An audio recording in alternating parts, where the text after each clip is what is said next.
Leaves order today. They start filing into vote in a shade under an hour from now.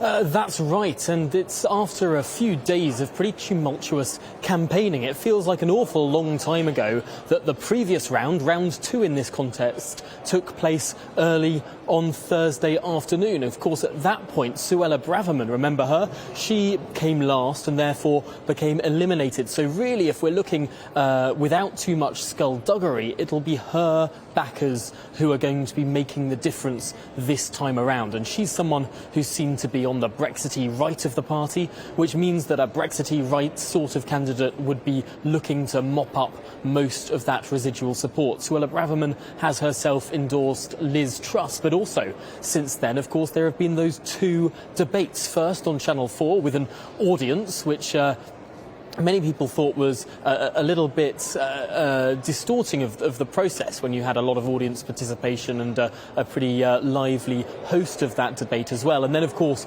last night on ITV, which was a more policy-focused and, to some extent, a more punchy affair as well. Well, the whole conversation seems to have got a little bit more heated. No doubt the temperature might have played into that as well a little bit. But it's not just what has been happening on our TV screens. It's not just what has been happening in public and in the press and in the Sunday papers and all the rest of it, but there have been private hustings as well. Between 2 and 3:30 today, MPs in the 1922 committee sat and listened to each of those 5 candidates set out their stall and hussed up on the committee room corridor just across the road in the Palace of Westminster. And as I'm standing here in Portcullis House, the building where most MPs' offices are, you can see many MPs and advisers sitting around having hushed conversations, no doubt deciding how things will go as voting takes place this afternoon. It does really feel that this is a contest where there is a lot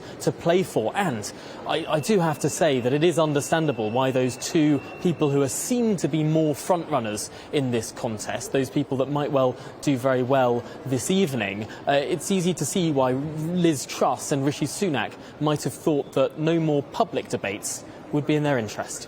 Yeah, and in terms of public debates, Prime Minister, this could be what in 20 minutes or thereabouts, it could be the last time, Tom, that he faces off across the dispatch box at Keir Starmer. I say could be, it depends on what he does next week. This is exactly right. A lot of people raised an eyebrow when the Prime Minister last Wednesday said this is likely my last Prime Minister's questions, because how on earth would that be the case? We know all the candidates in the Tory leadership election have promised to not drop out, not do an Andrea Leadsom as it's become known, but to carry this leadership contest right the way through to the 5th of September, meaning that this Wednesday there should be Prime Minister's questions. Why wouldn't there necessarily be Prime Minister's questions? Well, there's a great deal of speculation that this Prime Minister might have a foreign trip up his sleeve, that he might want to do one last bit of statesmanship, perhaps going off to Japan. That was suggested last week. But of course, today, his valedictory moment, perhaps, in this confidence vote, we'll be hearing from him at 4:30.